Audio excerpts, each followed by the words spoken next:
So in this video, I'm going to reveal the full strategy on how you can take a dropshipping product and turn it into a brand.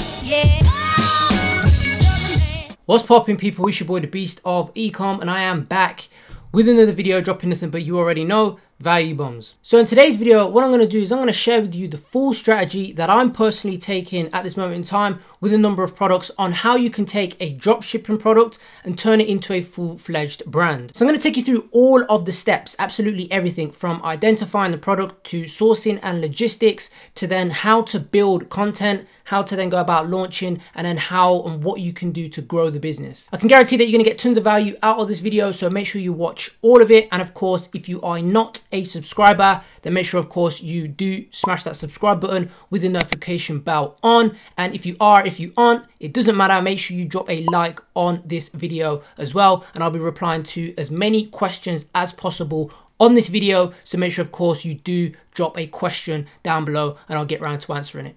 Okay, so how to brand a dropshipping product 2020. Now, this is the full strategy that I'm personally currently going through with a number of products and new stores that I'm going to take into a full-fledged brand. So I wanted to reveal and detail the process just to give you guys a lot of insight into some of you guys who may be thinking about doing this, or if you want to, head straight into this. Yes, I'm currently dropshipping at the moment in time, and pretty much always will be as long as, it's profitable and you can make money from it, because the barriers to entry are a lot easier. Whereas obviously starting a brand, you have to purchase, product up front. It's a little bit more risky, but nevertheless a great, and the upside, the upside of starting a brand is a hell of a lot better because you can exit for multiple millions, right? So first things first is I want to give you some examples of what we're trying to achieve here so you can understand. So first and foremost, Happy Skin Co is a massive company. They sell this IPL hair removal handset, and I recently saw an interview of the guy who owns this company, and basically said how they came across the product. They just saw a dropshipper selling it, thought it looked cool, and then kind of looked for suppliers, got some samples, and kind of moved forward and had success. Now these guys are pulling in generally around about 10 million a year, so they've done 20 mil in 2 years. Okay. So fantastic results, of course.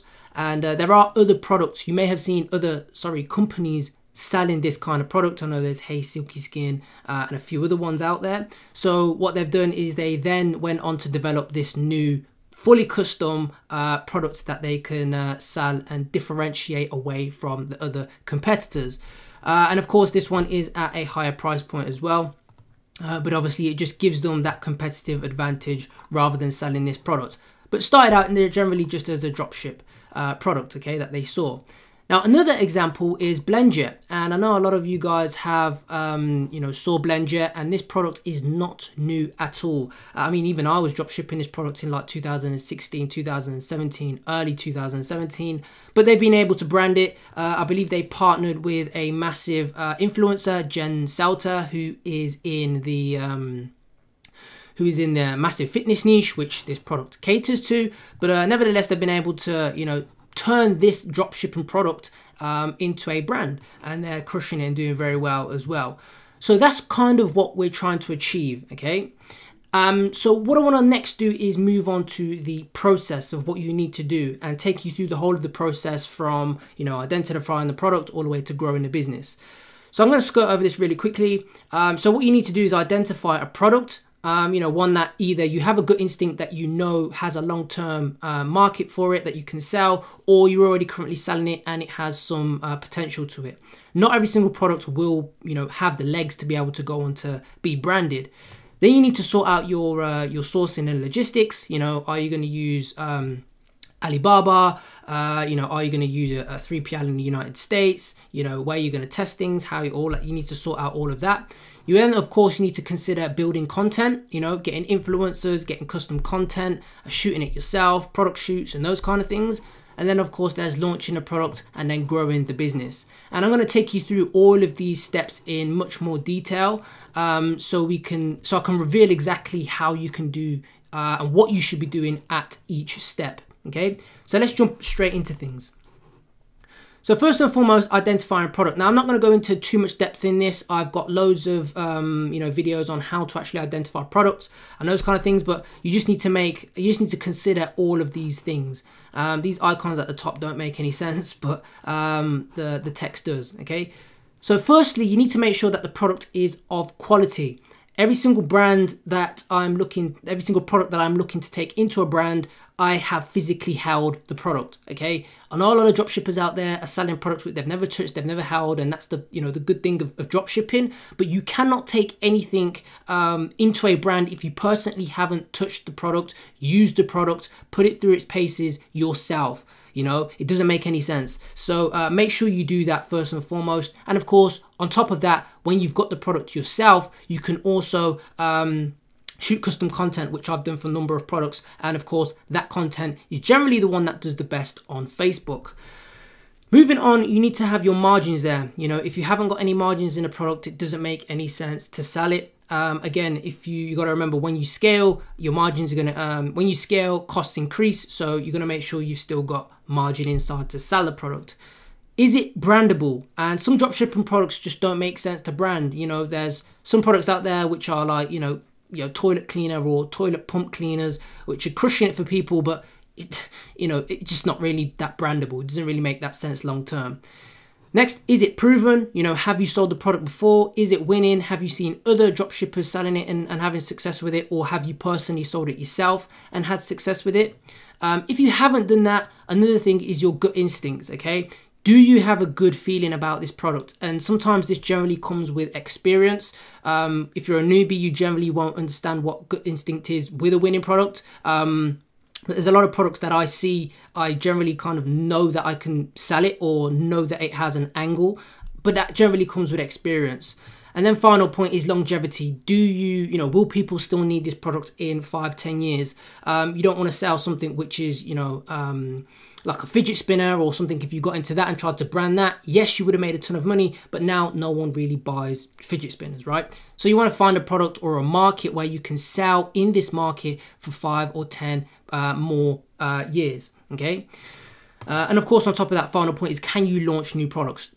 Is there, if you're a one product store, that's great, but can you launch or diversify into different products, okay?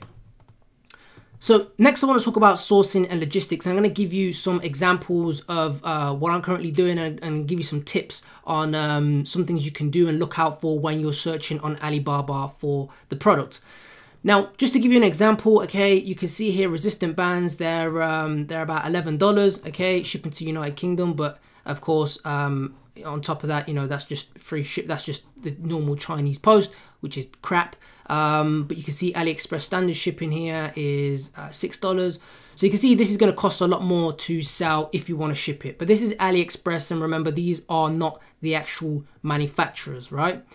Now, if you're going to Alibaba, right, you can find products exactly like these products, but you have to buy in a lot of higher quantity. So generally it's like 100 pieces minimum, but some of these kind of do 2 pieces, but you don't really drop ship from Alibaba. You buy in bulk and then go from there, okay, because you get a better price. These people are the manufacturers, right?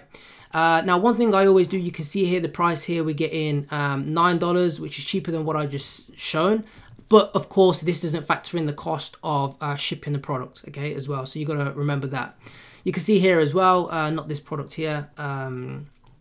Where are we at here? So $5 here, but they always give you a range. And I'm going to give you a little tip in a moment of time of how you can generally assess how much you can get the product for and what are the room for margins that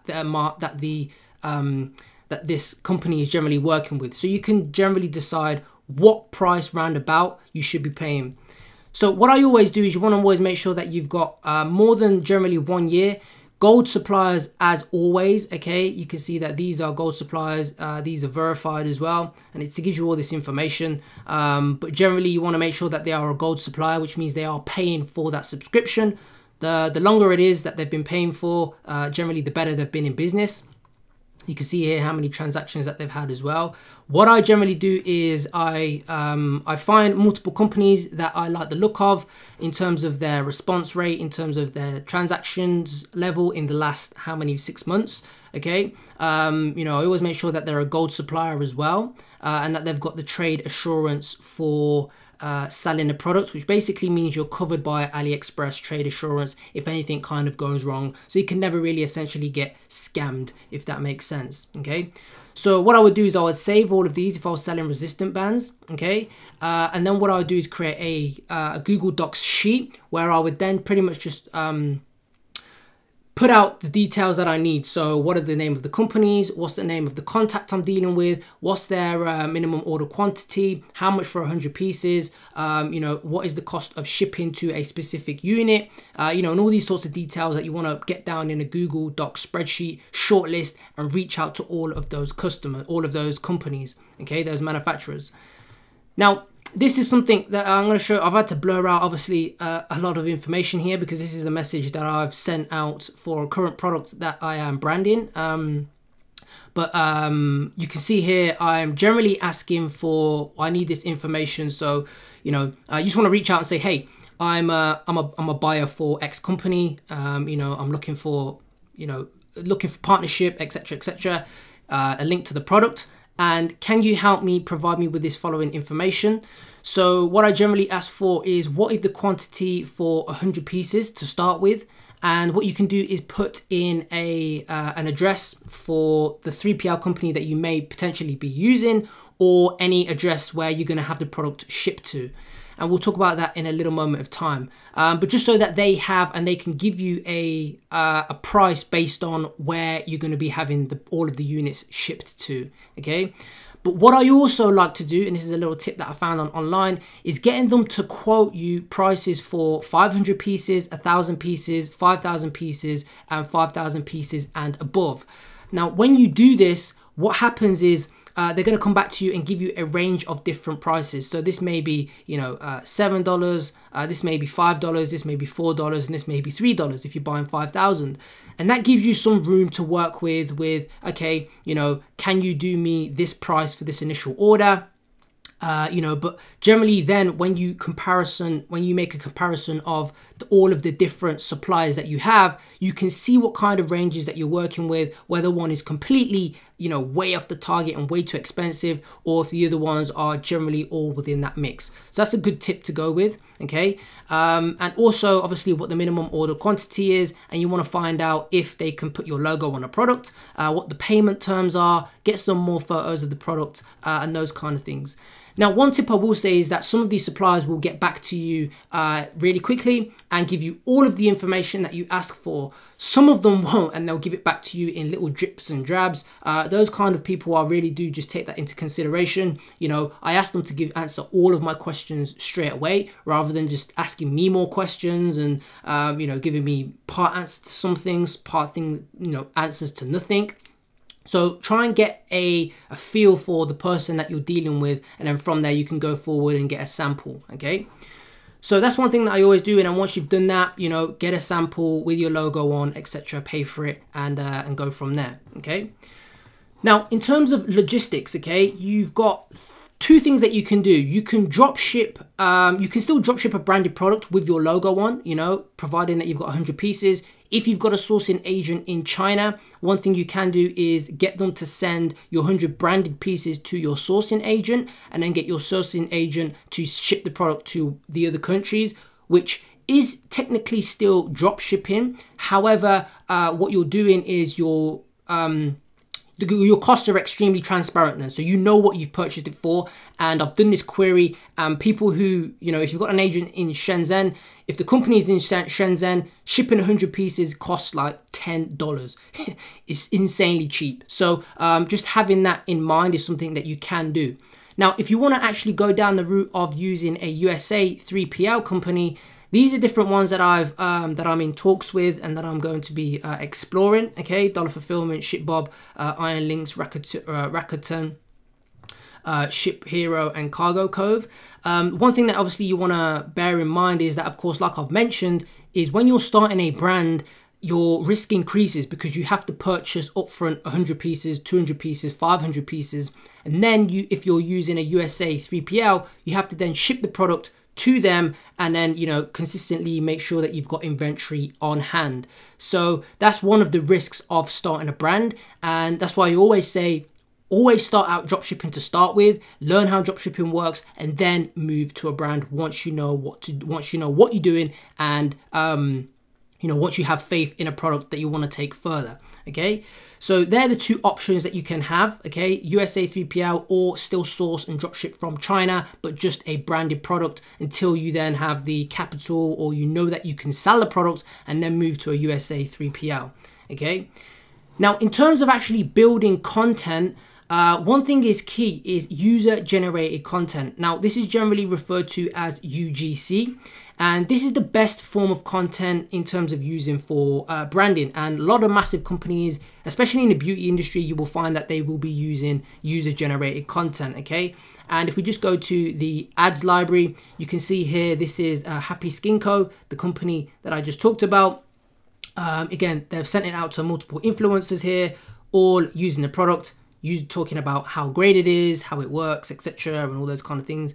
And this is a hell of a lot more powerful than trying to create something which is, you know, extremely high quality, professional, you know, ring lights and all this kind of jazz. This user generated content works a hell of a lot better. Okay, so that's one thing that you want to build up when it comes to your brand. Now you may be asking, how do you actually build this content? Well, this is something that I'm personally doing at the moment in time. Okay, first and foremost, like I've mentioned, if you've got the product, physically shoot stuff yourself. You can do unboxing videos. You can use friends and family to unbox the video, or again, you know, say, hey, you know, let me shoot this product, let me show you opening this product, and all those kind of things. You can do that, but obviously it's product dependent. You know, you can't ask your dad to put on your makeup or whatever it may be you may be selling, right?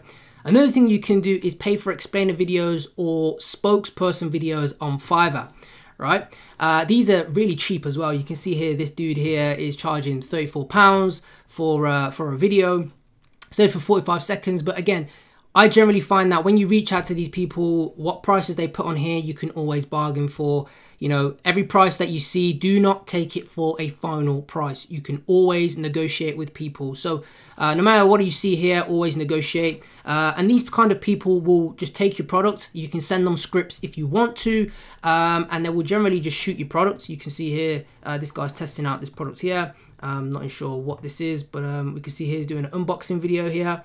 And all you're going to do is just take these clips. You won't use all of it. You'll just clip it out and just use it as your user generated content. Okay, and this is a strategy that we are currently implementing, and currently Fiverr, we've got a few people sending the stuff out to Fiverr for them to shoot videos. Okay, so that's one thing that you can do. Now the final one is reach out to micro influencers, Instagram and YouTube. Now, you don't have to have massive influencers, okay? They don't have to be people with 10,000 followers. They don't have to be people with even 1,000 followers. All you're generally looking for is someone who is good talking in front of the camera, who kind of fits the avatar of the person who you are selling a product to, okay? That's major key.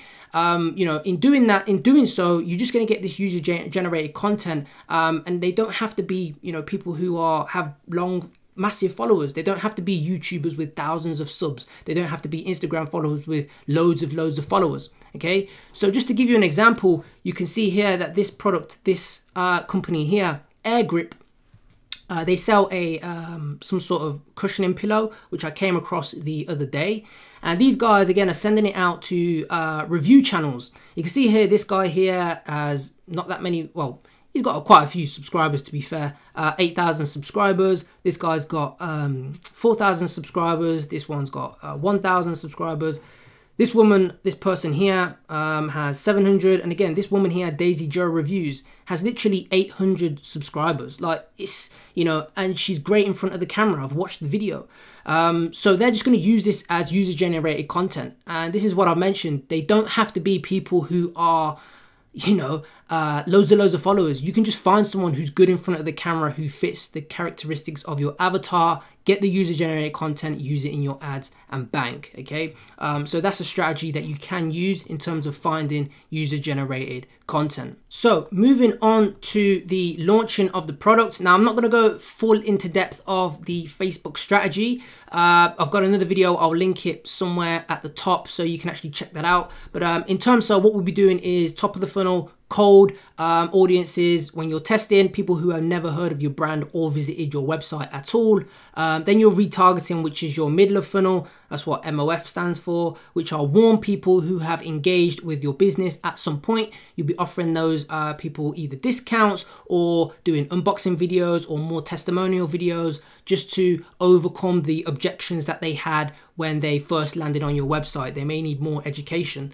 And then of course you've got your bottom of funnel, hot people who have added to cart or initiate checked out and just didn't purchase. These people are going to be the people who you generally just offer them discounts to, just to nudge them over the finish line to purchase the product. And like I mentioned, I will put a link at the top somewhere so you can check out the video. And also if you are getting some value from this video, please do drop a like on this video. It doesn't cost you anything, and make sure you do drop some comments down below. I'll be going through and answering as many as I possibly can. Okay. So one thing about the launching is you don't want to worry about trying to make bank from day one. And this is when you're launching a brand. You know, a lot of people think about trying to be profitable on day one. Don't expect to be profitable on day one. You know, you may be so, but remember, this is a long-term vision that you have. So it will take some time to build up. And of course, what you want to rigorously be doing is testing creatives and audiences to find the winning combinations that you can scale with. And this is where you're going to spend a lot of your money, is, you know, testing out those creatives, testing out that user generated content on Facebook so that you can find out what those winning combinations are, those audiences and those creatives, those videos, those ad copies, those headlines, taking those and then scaling those and putting them into your CBOs so that you can scale further.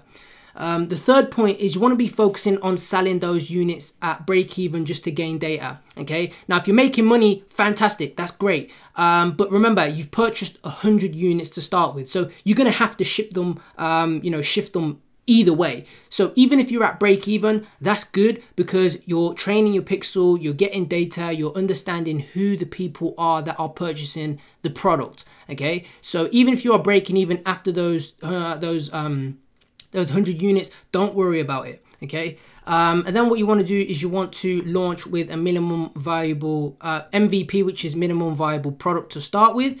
And basically what I mean by that is, to start with, you don't have to make sure that you've got all of your Klaviyo flows in place. You don't have to have, you know, all of your abandoned carts and those kind of things in place. You can, which are great, but what you want to do is worry about just shifting those first products, those first orders to start with, rather than then, you know, designing out all of your Klaviyo, you know, post-purchase upsells and, you know, all that kind of jazz, right?